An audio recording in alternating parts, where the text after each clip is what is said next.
इस बीच बड़ी खबर झारखंड से देवघर के त्रिकूट पर्वत पर चल रहे रेस्क्यू ऑपरेशन की करेंगे, क्योंकि हादसे में फंसे लोगों का भी रेस्क्यू किया जा रहा है। सुबह से अब तक 12 लोगों को रेस्क्यू किया जा चुका है, 3 लोग अब भी फंसे बताए जा रहे हैं। जिस जगह लोग फंसे हैं वहां ट्रॉली और जमीन के बीच करीब 1500 फीट का फासला है और इतने फासले से रेस्क्यू करना जाहिर सी बात है चुनौतियों का सामना वहां पर रेस्क्यू टीम कर रही है। साथ ही साथ वहां पर बताया जा रहा है हवा भी बहुत तेज है, जिसकी वजह से भी ये दिक्कतें आ रही है। एक बच्ची समेत 7 लोगों को रेस्क्यू किया गया है। कुछ लोग जो और फंसे हैं, सबसे पहले प्राथमिकता यही है कि उन तक खाने पीने की जरूरी सुविधाएं पहुंचा दी जाए। उसके अलावा कोशिश यही है कि जल्द से जल्द इस रेस्क्यू ऑपरेशन को पूर्ण कर लिया जाए, पूरा कर लिया जाए। ऊंचाई 1500 फीट की है जहां पर लोग इस वक्त फंसे हुए हैं। हालांकि अब जांच की बात भी हो रही है, कह दी गई है कि जांच भी हो इसकी, लेकिन सवाल यही कि 2009 में ही जांच टीम ने यह बता दिया था कि इसमें खामी है, बावजूद इसके इस पर ध्यान नहीं दिया गया था। इस पर एक टेक्निकल टीम ने सवाल पहले ही उठाए थे, लेकिन उस वक्त सरकार सोती रही, जिसका नतीजा ये रहा कि अभी 2 लोगों की मौत की खबर सामने आ चुकी है। कई जिंदगियां ऐसे ही जमीन और आसमान के बीच झूलती नजर आ रही हैं और 1500 फीट की ऊंचाई पर अभी भी लोग फंसे हुए हैं। उन्हें निकालने की भरसक कोशिश हो रही है। ये तस्वीरें भी हम आपके सामने रख रहे हैं किस तरीके से रेस्क्यू ऑपरेशन जो है वो चल रहा है। सुबह कुल 48 लोग ट्रैप्ड थे जब एसडीएम और डीएम साहब से हमें रिक्वेजिशन आया था, और आज लगभग दोपहर तक सभी को निकाल लिया गया है। पर आपने देखा है कि कल भी काफ़ी स्मूथली हमने रेस्क्यू किया है और आज भी रेस्क्यू कर रहे हैं, जो कि स्मूथली चल रहा है। कई ट्रॉलीज़ की जो पोजीशन है वो थोड़ी डिफ़िकल्ट होती है, जो ख़ास एंगल पे है, तो उसमें थोड़ा ज़्यादा टाइम लगता है, लेकिन बाकी रेस्क्यू ठीक तरीके से चल रहा है। डीसी यहाँ पे कैंप कर रहे हैं, जो आला अधिकारी है वो यहाँ पे कैंप कर रहे हैं और लगातार नजर बनाए हुए हैं। कल देर शाम ऑपरेशन को बंद कर देना पड़ा था। लगातार जो है काफी तेजी से ऑपरेशन चल रहा था। अचानक एक दुर्घटना हो गई। ये जो लिफ्ट किया जा रहा है उसी दरमियान जो है बेल्ट एक जो टूरिस्ट था उसका खुल गया और वो सीधे नीचे आ गया। और वो इस तरह का इनएसेसिबल टेरेन है जहां आप देख रहे हैं ट्रॉली सबसे ऊपर वाला जो है और नीचे वाले ट्रॉली के बीच में एक खाई है, और यही वजह है कि चॉपर को लगाना पड़ा है। अगर यहाँ होता और नीचे अगर उसके रॉक्स होते तो उसको वर्टिकल जो है लैंड कराया जा सकता था लोगों को। तो ये नहीं हो पा रहा है क्योंकि जो ऊपर वाला ट्रॉली है उसके नीचे खाई है और वहां समस्या हो रहा है, वहां तक पहुंचने में समस्या हो रही है। इसीलिए चॉपर को सर्विस में लगाया गया है। MI-17 है एयरफोर्स का जो है हेलीकॉप्टर, उसको लगाया गया है और वहां से कमांडो जो है कल रात को लगभग जो है 4 जो ट्रॉली है, ट्रॉली केबिन, उसमें 5, 4 और एक में एक व्यक्ति जो है फंसा हुआ था, इंक्लूडिंग एक जो कमांडो थे वो भी फंसे हुए थे। कमांडो जो है एक्चुअली रेस्क्यू के लिए उतरे और जैसे ही वो रेस्क्यू के लिए उतरे और एयर लिफ्ट किया गया एक टूरिस्ट को, उसका बेल्ट खुल गया, एक्सीडेंट हो गया, उसके बाद ऑपरेशन बंद कर दिया गया। तो वो भी कल रात भर कमांडो जो है वो स्टकअप थे। आज सुबह से फिर ऑपरेशन शुरू हुआ है, तो उनको सबसे पहले निकाला गया है और बाकी उसके बाद फिर वो ऑपरेशन कर रहे हैं। यहाँ आप देख सकते हैं। तो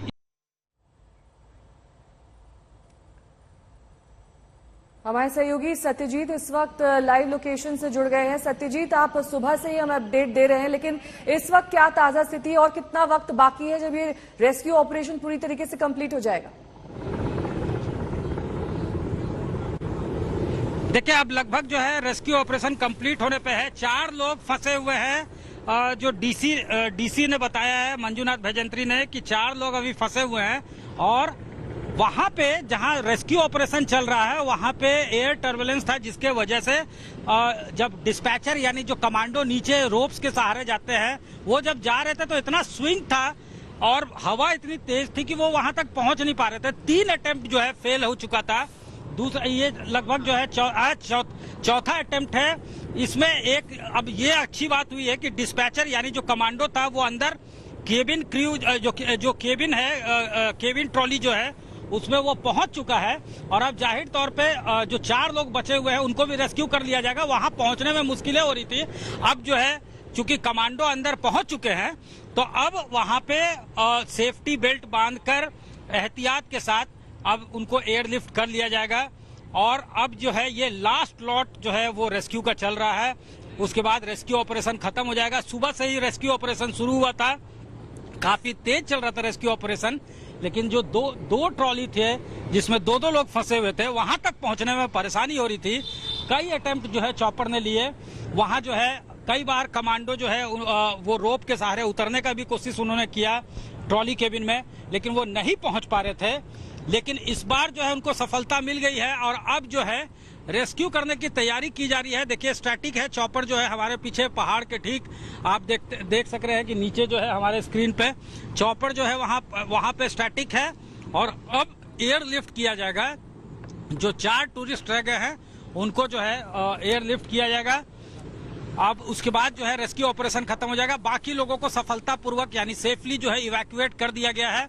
अब सिर्फ जो है 4 लोग रह गए हैं और उन्हीं के लिए बार बार अटेम्प्ट हो रहा था, क्योंकि जो वहां पे इस तरह का कंडीशन है, टर्बुलेंस था, जिसके वजह से जैसे ही रोप के सहारे नीचे उतरने की कोशिश करते थे कमांडो, स्विंगिंग ज्यादा होता था, यानी कमांडो जो है वही कई बार जो है वहां पे 180 डिग्री में घूम जा रहे थे। देवघर में रामनवमी के अवसर पर त्रिकूट पर्वत पर गए श्रद्धालु रोपवे पर फंस गए, जिसमें से ज्यादातर लोगों को ट्रॉली से सुरक्षित नीचे ला दिया गया है, मगर बताया जा रहा है कि अब भी कुछ लोग हैं जिनको बचाया नहीं जा सका है। सवाल यह है कि इतनी बड़ी लापरवाही हुई तो हुई कैसे?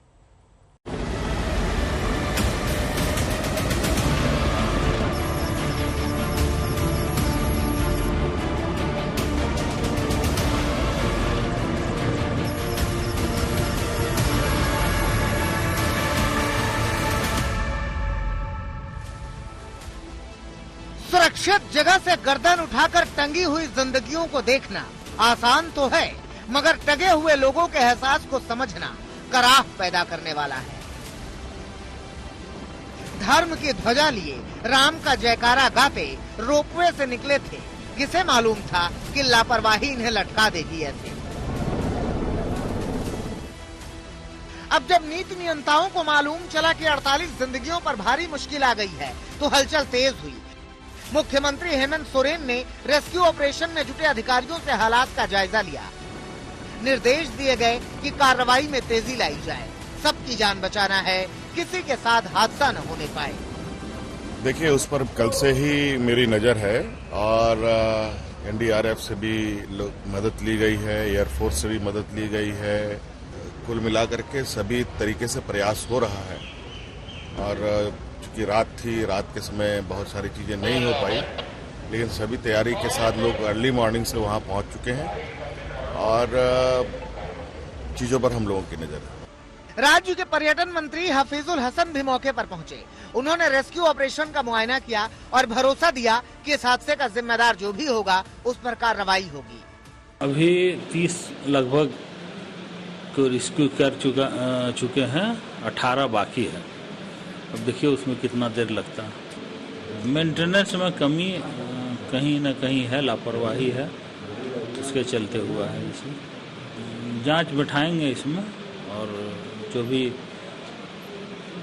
दोषी होगा उसके ऊपर कार्रवाई किया जाएगा। कार्रवाई तो तब होगी जब मालूम चलेगा कि चूक कहां हुई। आपको बता दें कि त्रिकुट पर्वत तक दामोदर वैली कॉरपोरेशन रोपवे का संचालन करती है। जांच होगी कि रोपवे का सैप कैसे टूटा, रोपवे का मेंटेनेंस किस तरह से किया जा रहा था। एक ट्रॉली में क्या 4 से ज्यादा लोग भी सवार थे? क्या ट्रॉली में ओवरलोडिंग से सैप टूटा? पर्यटन मंत्री की माने तो वो दामोदर वैली कॉरपोरेशन को ब्लैक लिस्ट करेंगे। इसके साथ ही इस हादसे से सबक लेते हुए सुनिश्चित किया जाएगा कि पर्यटकों की सुरक्षा के लिए एक वैकल्पिक सड़क का निर्माण किया जाए, मगर ये बाद की बातें हैं।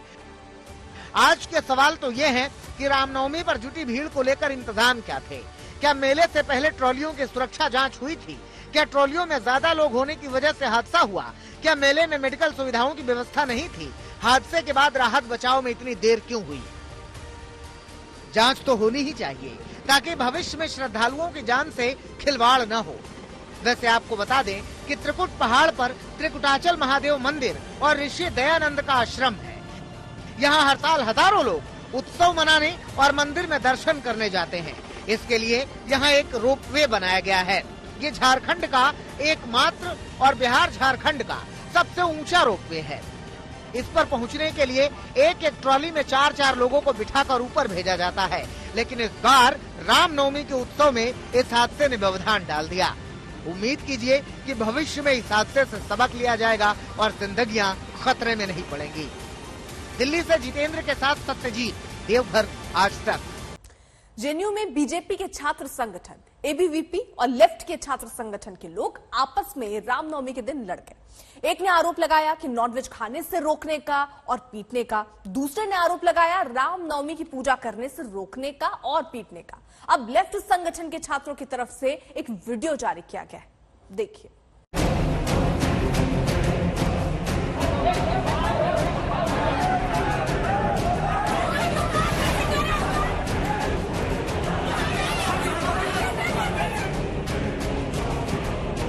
दिल्ली में जवाहरलाल नेहरू यूनिवर्सिटी के बाहर रामनवमी के अगले दिन पुलिस का पहरा लगाना पड़ा, क्योंकि एक दिन पहले जेएनयू में 4 तरह के वीडियो सामने आए, जिसमें 4 तरह के दावे हैं। एक दावा इस बात का कि एबीवीपी के लोगों ने कावेरी हॉस्टल में रामनवमी के दिन नॉनवेज नहीं खाने दिया। आरोप इस बात का कि एबीवीपी के लोगों ने नॉनवेज की सप्लाई करने वाले को मारकर धमकी देकर भगा दिया। दूसरा वीडियो एबीवीपी की तरफ से जारी होता है। आरोप कि रामनवमी के दिन पूजा करने से लेफ्ट के छात्रों के द्वारा रोका गया। पूजा से जुड़े झंडे को लेकर लेफ्ट के छात्रों की तरफ से छीना गया। बाकी 2 वीडियो एक दूसरे पर मारपीट करने के आरोप से जुड़े हुए। तो सच क्या है? 2 फेज में घटना होती है। 1 बजे के करीब मेस का जो है वेंडर वो मतलब चिकन डिलीवर करने आता है। एबीवीपी के गुंडे जो 5 जनवरी 2020 के वायलेंस में संलिप्त थे, वो सारे आते हैं, उस वेंडर को मारते हैं, धमकाते हैं। उसका वीडियो है हमारे पास, आपको मैंने भेजा भी है। उसको मारते हैं, धमकाते हैं और बहुत ही बुरी तरीके से। वहां जो कॉमन स्टूडेंट है वो राइट टू फूड के कारण वो जाकर मेस वार्डन से मिलता है, बोलता है बताओ हमारा नॉनवेज क्यों नहीं मिलेगा, क्योंकि जनरली संडे को दिन नॉनवेज बनता है हॉस्टल्स में। हमें पता नहीं है कि एबीवीपी के लोग कौन सा हिंदू धर्म फॉलो करते हैं। बिहार में, बंगाल में सारे पूजा पाठ होते हैं तो बलि चढ़ता है, बकरा कटता है, लोग नॉनवेज खाते हैं। ये किस हिंदू धर्म की बात करते हैं एबीवीपी के लोग? ये जो बोल रहे थे कि अभी नॉनवेज हर कहीं खाते हैं, बलि देते हैं, ये चीज हमारे यहाँ तो कहीं पे नहीं होती कि रामनवमी के दिन आप चिकन खा रहे हो, आपके घर में नॉनवेज बन रहा है, आप शुद्ध खाना बनाते हो उस दिन, वहाँ पे आप पूरी सब्जी खाते हैं और वहाँ पे आप नॉनवेज की बात कर रहे हैं कि आप नॉनवेज बन रहा है वहाँ पे और नॉनवेज खाते हैं, बलि लगा रहे हैं। यूक्रेन का युद्ध अब महायुद्ध की ओर बढ़ रहा है। राष्ट्रपति जेलेंस्की ने केमिकल हमले का डर जताकर हड़कंप मचा दिया। उन्होंने दावा किया कि रूस ने केमिकल हमले की तैयारी कर ली है और केमिकल अटैक मतलब भारी तबाही। यूक्रेन को डर है कि इसका इस्तेमाल मारियोपोल में होगा, जहां पूरा जोर लगाने के बाद भी रूसी सेना को कड़ी टक्कर मिल रही है।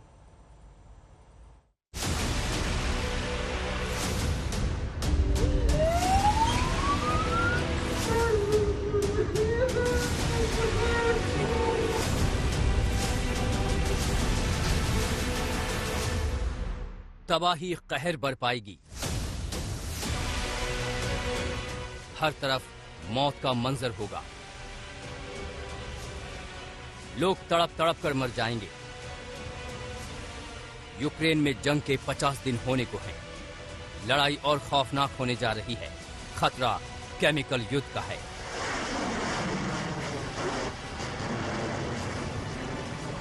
यूक्रेन के राष्ट्रपति वोलोदिमीर ज़ेलेंस्की को डर है कि जंग लंबी खींचने से बौखलाए पुतिन का प्लान केमिकल तैयार है। रूसी सेना में चर्चा हो चुकी है, बस तबाही आने वाली है।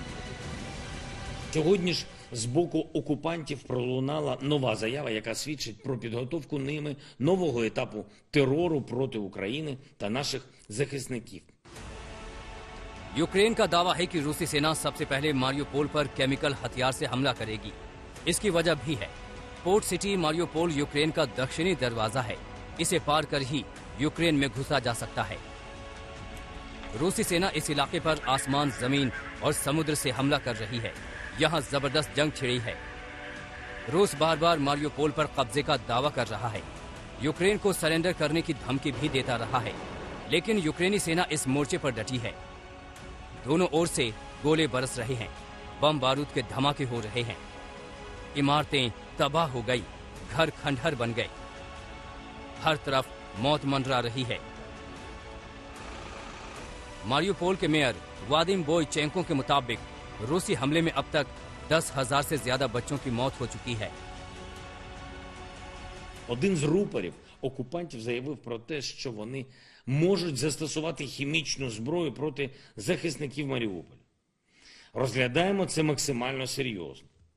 Хочу нагадати світовим лідерам, що можливе मारियोपोल में पहले रासायनिक हथियार के इस्तेमाल का दावा किया गया।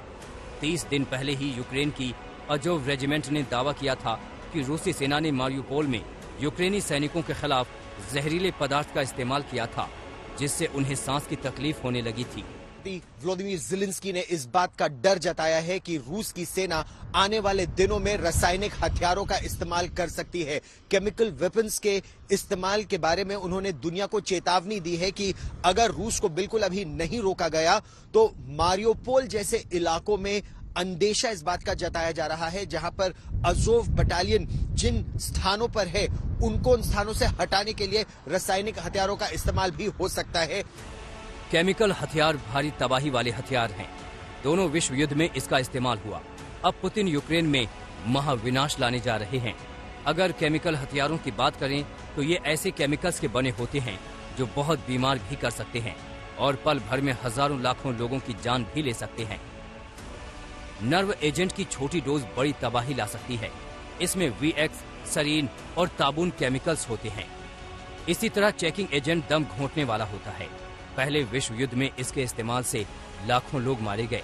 इसमें क्लोरीन, फॉस्जिन, क्लोरोपिक्रेन और डिफोस्जिन होते हैं।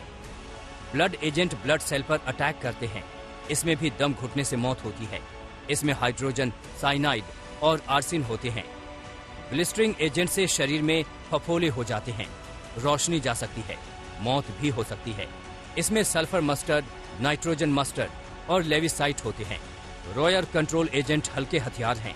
इससे आंख, मुंह, त्वचा में जलन होती है। भीड़ को काबू करने में इसका इस्तेमाल होता है। इसमें ब्रोमो एसीटोन और कैप्साइसिन होते हैं। केमिकल हथियार पर रूस खुलकर नहीं बोलता। दावा तो 80 के दशक में ही रासायनिक हथियार खत्म करने का करता है, लेकिन जंग है तो क्या सच और क्या झूठ, क्या जायज क्या नाजायज। कीव से गौरव सावंत और राजेश पवार और मिकोलीव से मौसमी सिंह के साथ आज तक ब्यूरो। तो मारियोपोल में रूस के केमिकल अटैक को लेकर अमेरिका ने आशंका जताई कि रूस टीयर गैस के साथ खतरनाक केमिकल एजेंट्स को मिलाकर मौत का खेल खेल सकता है। और अब आपको दिखाते हैं कि क्यों अमेरिका ऐसा कह रहा है। दरअसल टीयर गैस में केमिकल एजेंट मिलाने का मतलब है सीधा सीधा मौत। इराक और सीरिया में इसका इस्तेमाल केमिकल वेपन के तौर पर हुआ है। इसके साथ ही अर्पिता, टीयर गैस में नर्व एजेंट को मिलाया जा सकता है जो कि साइनाइड से 20% जहरीला होता है, या फिर टीयर गैस में VX यानी वेनम एजेंट ऑफ X को मिलाया जा सकता है जो साइनाइड से 2 गुना जहरीला होता है, या फिर टीयर गैस के साथ नोविचॉक मिक्स मिलाया जा सकता है जो साइनाइड से 5 से 8 गुना जहरीला होता है। ऐसी गैसेस देखते ही देखते इंसान का दम घोट देती हैं।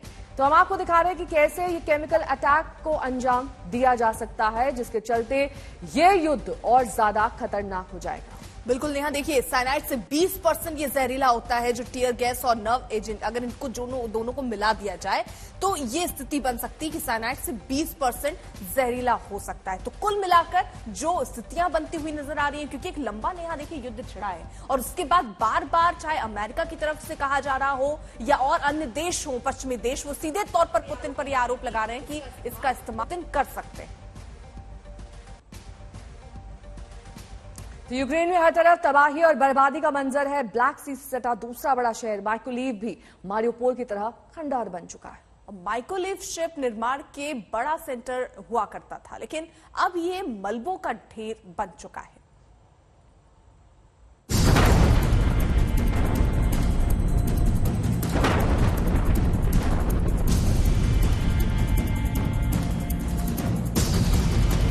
हम आज तक पर आपको एक्सक्लूसिव मिकोलाइव इंटरनेशनल एयरपोर्ट की तस्वीरें दिखा रहे हैं। नीचे पूरे पत्थर ही पत्थर है और ये जो नजारा है, ये जो तस्वीर है, वो अपने आप में दिल दहला देने वाली है। जंग के 50 दिन होने को हैं, लेकिन यूक्रेन में बम बारूद बर्बादी थम नहीं रही। रूस हर उस शहर, हर उस इमारत, हर उस निर्माण को तबाह कर रहा है जो किसी न किसी तरह से यूक्रेन को ताकत देते थे। अब मिकोलीव शहर का हाल ही देख लीजिए। कल आधी रात को भारी धमाके हुए, पूरा इलाका थर्रा गया। मिकोलीव पर रूसी सेना ने ताबड़तोड़ बम बरसाए। पहले निशाना अंतर्राष्ट्रीय एयरपोर्ट बना। अब इसका हाल देखकर कोई सोच भी नहीं सकता था कि कभी यहाँ विमानों की आवाजाही होती थी। अब बस खंडहर है, मलबा है। हम आज तक पर आपको एक्सक्लूसिव मिकोलाइव इंटरनेशनल एयरपोर्ट की तस्वीरें दिखा रहे हैं। आप देख रहे हैं किस तरह से यहाँ पे तबाही मची है और ऊपर देखिए एयरपोर्ट जो लिखा हुआ है उसके पूरा 2 खंबे गायब है, O और R गायब है। कुछ इस तरह से यहाँ पे टीन के शीट्स पड़े हुए हैं। पूरी एयरपोर्ट की छत उखड़ गई है और बिल्कुल ध्वस्त करने की कोशिश। मिकोलीव एयरपोर्ट के अंदर भी बस तबाही ही दिखेगी। रूसी बम ने काउंटर से लेकर वेन स्केल तक सब बर्बाद कर दिए। एयरपोर्ट आने वाले यात्रियों का कभी पियानो की धुनों से स्वागत होता था, अब यहाँ मरघट से चुप्पी है। नीचे पूरे पत्थर ही पत्थर है और ये जो नजारा है, ये जो तस्वीर है वो अपने आप में दिल दहला देने वाली है। हम आपको दिखाते हैं कि किस तरह से ये देखिए लोहे कितने पड़े हुए हैं और हम ज्यादा भीतर नहीं जा सकते क्योंकि यहाँ पे अभी भी काफी एम्युनिशन जो है वो एक्टिव है। ये देखिए दरअसल हुआ ये कि लड़ाई हुई धुआंधार। यहाँ पे गन बैटल हुआ, ऊपर आसमान से हेलीकॉप्टर्स जो है वो आए और रशियंस ने कोशिश किया कि ये जो स्ट्रैटेजिक एयरपोर्ट है इसको किसी तरह से कब्जा किया जाए, लेकिन लगातार नीचे से हवाई फायर हो रहा था। राजधानी कीव से करीब 600 किलोमीटर दूर मिकोलीव यूक्रेन का दक्षिणी शहर है। ब्लैक सी पर बसा ये शहर यूक्रेन की एंट्री पॉइंट भी है। मिकोलीव शिप निर्माण का बड़ा सेंटर रहा है, लेकिन रूस ने ब्लैक सी से घुसकर चौतरफा हमला कर इसे तबाह कर दिया। मिकोलीव से मौसमी सिंह के साथ आज तक ब्यूरो। बीती रात प्रधानमंत्री नरेंद्र मोदी और अमेरिकी राष्ट्रपति जो बाइडेन की अहम बैठक हुई। वर्चुअल मीटिंग में दोनों ने यूक्रेन के हालात पर चर्चा की, मानवीय मदद की बात हुई, भारत अमेरिका संबंधों पर मंथन किया गया और सबसे अहम ये कि अमेरिका ने भारत पर किसी तरह के दबाव जैसी बात से इनकार कर दिया।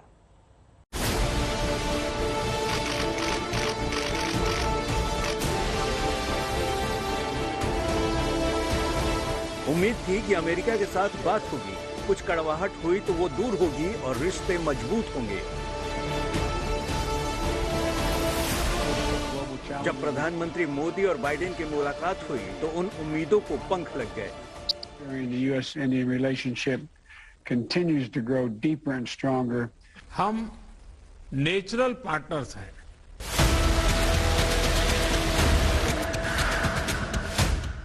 कयासबाजी तो खूब थी कि रूस के हमले को लेकर अमेरिका भारत के रुख से नाराज है। वो लगातार भारत पर रूस का विरोध करने का दबाव बना रहा है, लेकिन तमाम ऐसी खबरों का दम निकल गया जब दुनिया के 2 बड़े लोकतंत्र के राष्ट्राध्यक्ष वर्चुअली आमने सामने हुए।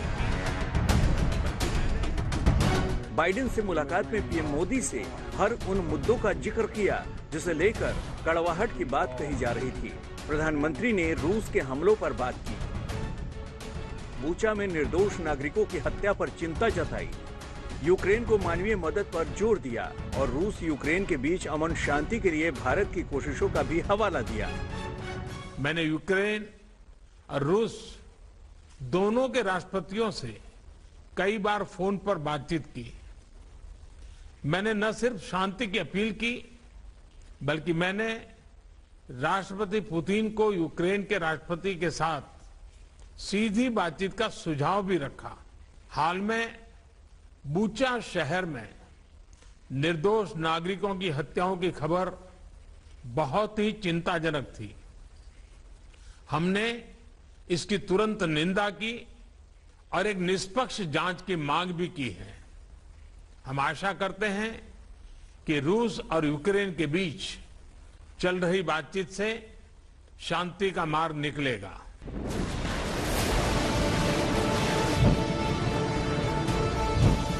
यूक्रेन पर हमले के बाद से अमेरिका लगातार रूस पर पाबंदियां लगा रहा है। तमाम देशों से रूस के रिश्ते खत्म करने की अपील भी कर चुका है। इसके बावजूद भारत ने कभी अपने रुख में बदलाव नहीं किया। हमेशा तटस्थ रहा, संयुक्त राष्ट्र में ज्यादातर वोटिंग से दूर रहा, रूस के साथ तेल खरीद का समझौता भी किया। रूसी विदेश मंत्री भारत दौरे पर भी आए और भारत के स्टैंड की तारीफ की। तब से अमेरिका की भारत से नाराजगी की बात कही जा रही थी, लेकिन जब मोदी बाइडेन की मीटिंग हुई तो तस्वीर साफ हो गई।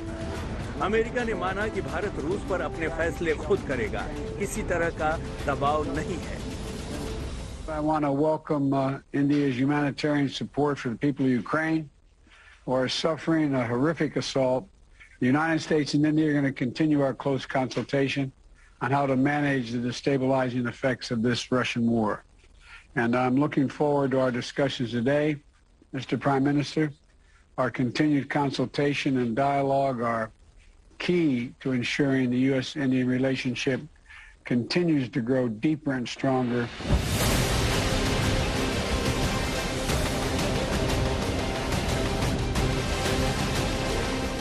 पीएम मोदी और बाइडेन की वर्चुअल मीटिंग खत्म हुई तो भारत अमेरिका के बीच 2+2 मंत्री स्तरीय बैठक चली। रक्षा मंत्री राजनाथ सिंह और विदेश मंत्री एस जयशंकर ने अपने अमेरिकी समकक्षों के साथ दोनों देशों के रिश्तों पर चर्चा की।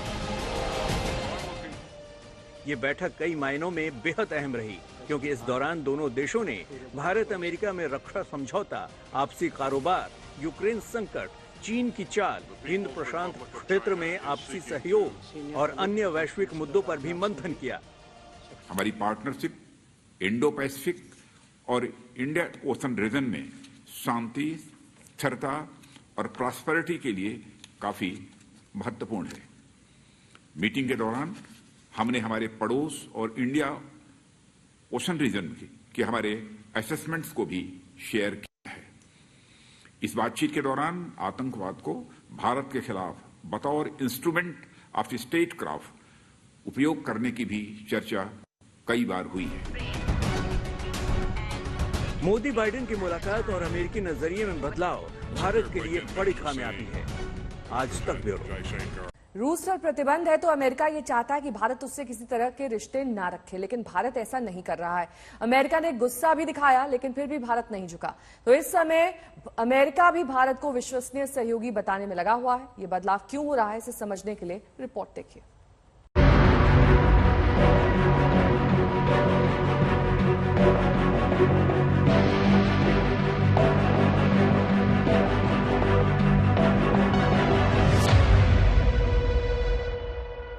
रूस और अमेरिका ये दोनों ही देश चाहते हैं कि भारत उनसे से ज्यादा डिफेंस डील करे, लेकिन एक तरफ भारत अपने डिफेंस डील को लगातार बढ़ा रहा है, दूसरी तरफ उसका फोकस डिफेंस सेक्टर में आत्मनिर्भर बनने पर भी है। हम आपको बता दें कि पिछले 8 सालों में भारत के हथियार एक्सपोर्ट में 6 गुना उछाल आया है। यानी भारत जहां एक तरफ रूस और अमेरिका से हथियार इंपोर्ट कर रहा है, तो वहीं फिलीपींस जैसे देशों को हथियार एक्सपोर्ट भी कर रहा है। जनवरी 2022 में भारत ने फिलीपींस के साथ 2770 करोड़ की डिफेंस डील की है। इस डील के तहत भारत फिलीपींस को ब्रह्मोस मिसाइल एक्सपोर्ट करेगा। पिछले कुछ सालों में भारत के हथियार इंपोर्ट पर गौर करें तो रूस की हिस्सेदारी में भारी गिरावट आई है। भारत में हथियारों के आयात में रूस की हिस्सेदारी 2012 से 17 तक 69% थी, जो अब घटकर 2017 से 21 में 46% रह गई है। हम आपको दिखाते हैं कि भारत की रूस और अमेरिका से कौन कौन से हथियारों की डील पाइपलाइन में है। भारत की रूस से Akula class nuclear powered attack submarine की 21,000 करोड़ में डील हुई है, जो 2026 तक भारत को मिल सकती है। जबकि भारत ने अमेरिका से 30 MQ-9 प्रीडेटर बी ड्रोन की डील 22,147 करोड़ रुपए में की है। भारत रूस के लिए AK-203 राइफलों की 12,000 करोड़ रुपए की डील हो चुकी है, जबकि अमेरिका से भारत 6 P-81 पोजिडियन एयरक्राफ्ट 17,500 करोड़ रुपए में खरीद रहा है। रूस से भारत कारीवैक क्लास फ्रिगेट की 17,000 करोड़ रुपए में डील कर चुका है। जबकि अमेरिका से भारत 6 C-130J एयरक्राफ्ट 7,300 करोड़ रुपए में खरीद रहा है। रूस से भारत कैमोव के 226 लाइट क्वालिटी हेलीकॉप्टर्स 7,000 करोड़ रुपए में खरीद रहा है और अमेरिका से भारत नसम सेकेंड एक एयर डिफेंस सिस्टम की डील 7,300 करोड़ रुपए में कर चुका है। भारत और रूस के बीच 18 additional Sukhoi Su-30 MKI aircraft की डील 5,000 करोड़ रुपए में हुई है, जबकि अमेरिका से भारत ने 2 स्टार एयरक्राफ्ट की डील 7,300 करोड़ रुपए में की है। एक रिपोर्ट के मुताबिक भारत और अमेरिका के बीच 73,825 करोड़ रुपए की डील हुई है, लेकिन जो बड़ी बात है वो ये कि अब भारत सिर्फ हथियार खरीदने वाला नहीं बल्कि हथियार बेचने वाला देश भी बन रहा है। आज तक ब्यूरो।